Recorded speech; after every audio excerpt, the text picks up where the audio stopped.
School में मैंने संख्याएं सीखी थी 1, 2, 3, 4।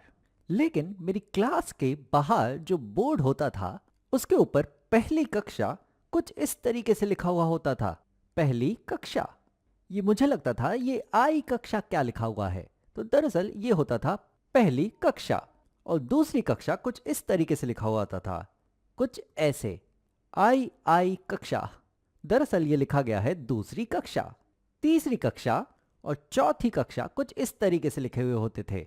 मैंने अपनी टीचर से पूछा कि संख्याएं 1, 2, 3, 4 इस तरीके से कैसे लिखी गई हैं।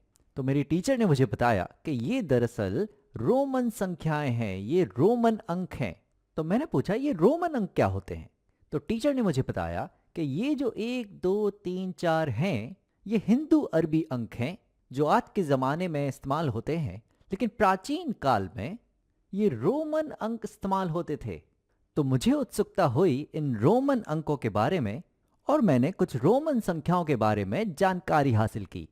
तो मुझे यहाँ पर ये जानकारी मिली कि हमारे इन हिंदू अरबी संख्याओं को रोमन अंकों में कुछ इस प्रकार से लिखा जाता है।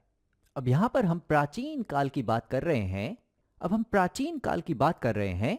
तब ये अंग्रेजी के अक्षर इस्तेमाल नहीं होते थे, पर हमने यहाँ अंग्रेजी के वे अक्षर लिखे हैं जो उनके चिन्ह से अधिक मेल खाते हों।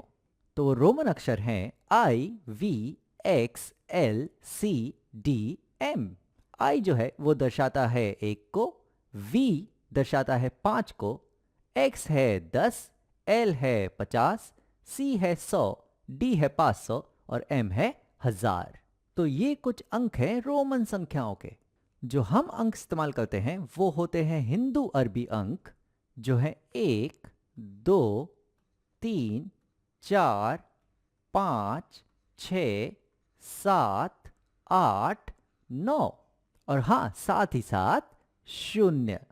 तो हमारे हिंदू अरबी संख्याओं में ये कुल 10 अंक इस्तेमाल होते हैं और रोमन संख्याओं को दर्शाने के लिए ये अक्षर इस्तेमाल होते हैं। हाँ, रोमन संख्याओं में 0 को दर्शाने के लिए कोई अक्षर नहीं है। और हिंदू अरबी संख्याओं में हम स्थानीय मानों का उपयोग करते हैं कोई भी संख्या को दर्शाने के लिए। तो समझो कि अगर मुझे लिखना है 120 तो यहाँ पर 3 स्थान का उपयोग होगा, जहाँ पर ये पहला स्थान होगा सैकड़े का, दूसरा स्थान यहाँ पर होगा दहाई का और ये तीसरा स्थान होगा यहाँ पर इकाई का। तो मैं ऐसे लिखूंगा, यह है 1, 2, 0। तो ये हुए 120। तो हिंदू अरबी अंकों से संख्या दर्शाने के लिए हम स्थानीय मानों का उपयोग करते हैं, लेकिन रोमन संख्याओं में ऐसा नहीं होता। तो रोमन संख्याओं में संख्याओं को किस तरीके से दर्शाया जाता है, आइए जानते हैं अगले वीडियो में।